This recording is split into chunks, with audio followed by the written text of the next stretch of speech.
Good morning from sunny Dordogne. It's Jenny and Owen. Hello. So, This is me. and the dogs are wandering around My as well. face is half in shadow, half in light. So very deep in meaning. Isn't it? Part of what we're doing with this YouTube channel now is really trying to share insights from our own lives together and separately that might help, well, we hope will help you to travel through your life a little lighter in many different ways. And this morning, half an hour ago, I wanted to go like this on. I was so angry. I felt this real anger coming up, and I wanted just to share. We wanted to share a little bit about what that looks like in a committed relationship like ours, and how we handle those intense emotions. Because like we're only human, aren't we? You're human, aren't you? Yeah. Rumour has it, yeah. Of course. So of course emotion Yeah. comes up, strong emotions come up. So what happened this morning, very briefly, was I had just sat down to meditate, and Owen very wonderfully decided to start emptying the dishwasher, which was just down below. Wonderfully. Yeah, no, it was wonderful to have a man in my life who empties the dishwasher and puts things away. But I had literally just sat down, and he started clearing things away and clattering and all this noise, and I was just, fuck, excuse my French, but it was real, you know, I can't meditate with this going on. So I got up and I went through, and I thought, right, I'll just have to go out to the forest, take the dogs out to the forest, and I'll have to meditate out there. And there was this whole sort of stream of a big long storyline about how hard done by I was that I couldn't sit down and meditate in my own house because he was making so much noise.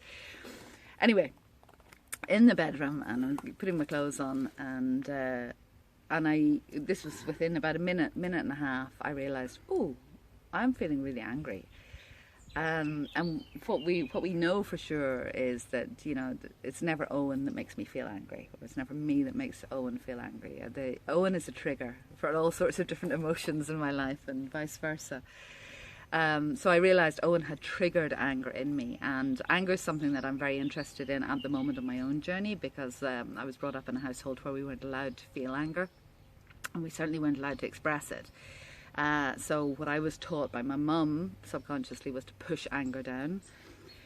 So what I wanted to do this morning was just get up, put my clothes on, and just slam out the door, really storm out the door and take the dogs out for a walk and carry on with this real righteous anger in my head and in my heart.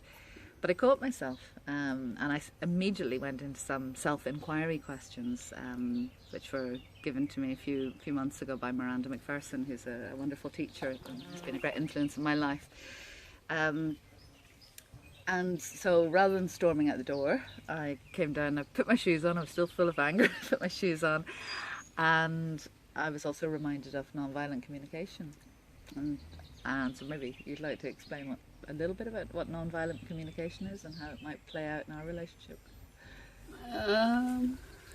Well, I think, first of all, we spoke a little bit about the movement of anger through the body. I think, just to set it in context, I think, you know, because maybe some people watching this actually don't allow themselves to feel anger because their minds have made it an emotion that serves no purpose.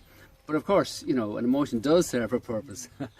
It's just that for different reasons, some of us are afraid of our own emotions, which really is quite insane, because an emotion is a movement of energy. So, you know, what I would say to anybody like that is, first of all, you know, give yourself permission to feel your emotions, because they are your emotions. What we tend to do, of course, is what Jenny was alluding to with the stories in our head, is we don't want to feel our own emotions. So what we then do is we go up into our heads and we make it about the other person. And we can feed that story that it's all about him or her, or what he did or didn't do, or she did or didn't do. And so we repeat this story, and basically the anger gets diffused and the energy gets put up into the story for the moment. But of course, underneath it all, you know, the residual anger stays in the body for years and years and years, unless you have ways of processing it. So the first thing to say is that, you know, if you want to work with anger, don't feed the story, feel the emotion. Don't feed the story, feel the emotion. You know, because the emotion in itself is just a sensation. And in anger, like, it's usually up here, it usually involves the upper chest, it usually involves energy being diverted into the muscles, into the arms, and the arms want to do something. So I asked Jenny, yeah. And I was really feeling, when Owen stopped me and said, well, you know, where are you feeling the anger? Because it's actually very difficult for me to feel that particular emotion, because it's been pushed down for so long. It was up here, and there were some tears that wanted to come with it as well. Which again is just an old pattern. When I was younger and I got angry, I got frustrated because I wasn't allowed to express my anger, and then the tears came. So I felt I was feeling into what age I was, and I felt like a frustrated little 2-year-old, not being able to do what I wanted to do. That happens a lot for people. That little kind of paradox almost. If we don't actually allow ourselves to feel the anger, it's easier maybe to go into tears and collapse, which is the sign of a young child who can't express the anger, so there's no outlet for the anger, so it's like, oh, I'll collapse and I'll cry, and that diffuses it a little bit. So if that's your pattern, if you tend to go into collapse and tears, you know, maybe learn some way of kind of holding that, building ground, and be able to really feel the anger, because it's quite a useful emotion for all kinds of reasons, which we probably won't go into in this video. Yeah. And then the non-violent communication that I alluded to was what led me to not storm out the door, but to actually sort of, right, okay, what is going on here? What's the truth of what happened? So what I was then able to say to Owen was, I had just sat down to meditate and you started emptying the dishwasher. And I actually started off by saying, I really appreciate the fact that you are emptying the dishwasher, but were you aware of the fact that I just sat down to meditation? And then I was able to say, you know, and I'm feeling anger about that. I'm feeling anger that I wasn't able to meditate in peace. And, you know, within like less than a minute and a half, the anger was already diffusing in me. And the wonderful thing, and Owen maybe explain a little bit about how he does this, the wonderful thing is that we've kind of made a commitment not to react to each other in that kind of... So Owen just stood his ground, and he knew I wasn't attacking him. He knew I was just processing some emotion. So how do you do that? How do you not react to my anger? How do you not get angry with me? Well, I suppose it's like anything, you know, it's a process that you eventually arrive at a place where, you know, maybe you can do that. It certainly wasn't always like that. But one of the great lessons I learned from Don Miguel Ruiz, the 4 agreements. He has 4 agreements in terms of living your life, and one of them is don't take anything personally. Now, I know it's a kind of a conceptual thing, but it's very strong if you can actually do it, not to take it personally. You know, if somebody's trying to dump their stuff on you, you don't have to take it on. It's somebody else's anger. You don't need to react. But usually you will unless you've cleared your own issues. But after a while of kind of clearing out the inside, it tends to be very easy just to... You're not really standing your ground either. You're more kind of holding presence for the other person's emotion, whether that's tears, sadness, guilt, shame, grief, whatever, anger, frustration, rage. It's okay because, you know, you're able to hold that space for them. And the anger doesn't hit anything in you, so you don't react. But if you have a lot of unprocessed anger yourself and somebody comes at you with anger, it probably will awaken that pain body that Eckhart Tolle talks about. We have some neighbours who live just beside us, and it's very, very interesting. It's fine, I don't think they're on Facebook. They're certainly not following us on Facebook here in the Dordogne. But their relationship is very... they scream a lot. There's a lot of bouncing off each other and screaming matches and things like that, and it's interesting just sort of sitting in the garden and not listening to actually what they're saying, but listening to the way they bounce off each other, and how they react to each other. So I was actually reminded of them this morning, and as I was going through that, I went for a walk with the dogs after Owen and I had spoken, and I was sending them some love and healing as well, and hoping that they might find a bit more peace in their relationship. Because honestly, I mean, these tools, you know, the different things that we talk about here and the different things that we have taught in our own work or coached people through, you know, when you actually apply them, when you take them out of the book and you take them out of the concept and you apply them, as Owen was saying, with the 4 agreements to your life, they're really, really helpful. And, you know, I would have hung on to this for days.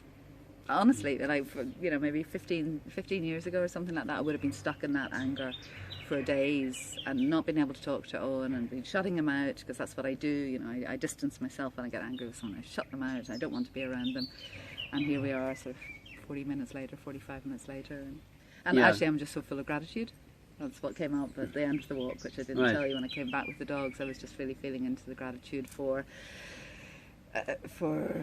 Miranda's work, for Marshall Rosenberg, who wrote the Nonviolent Communication work, and various different people, but also then huge gratitude for being in a relationship with a man who is able to be fully present for me, who's able to embody peace and love, and to help me process and to help me heal.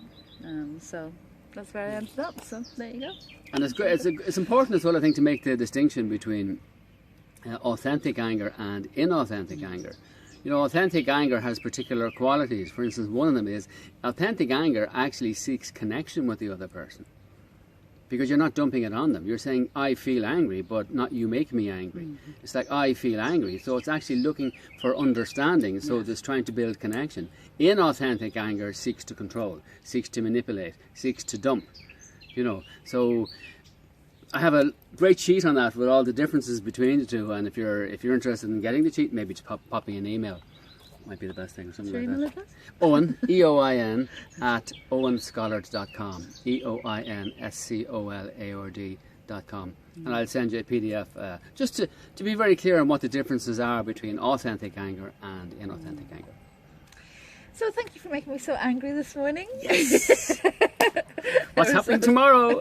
It's only 9 o'clock or something. What's going to happen? No, but I hope that's useful, and I hope there's something in there that sort of helps you when you are triggered, because we're all triggered in different ways by different things at different times in our lives. Yeah. Maybe just to pause, and that's one thing I would say, that I've really learned as well. Is just to pause. Don't.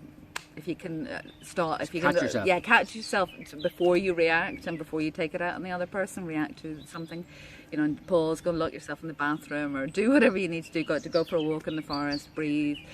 Okay, what is this really about? What is this, and where is it coming from, and what's underneath the story that's going on in my head? So, because just one last thing, as an emotion, I've worked with a lot of people who have great difficulty in accepting that anger is okay. And I've realised there's a bit of a distinction to be made. Anger, the feeling of anger, it is totally okay to feel anger. We have 7 chakras. Our second chakra, the seat of the emotions, we have a right to feel. So you have a right to feel anger. But you don't have a right necessarily to do things with it that hurt other people. And that's why I think people are afraid of anger, because they see the behaviour that's acted out of anger where people can't actually hold it. But if you're able to just to feel the anger, there's nothing wrong with that. It's an emotion. Actually, it's showing you things about yourself, and you get to kind of know yourself better, you get to understand yourself better, and ultimately you get to heal yourself.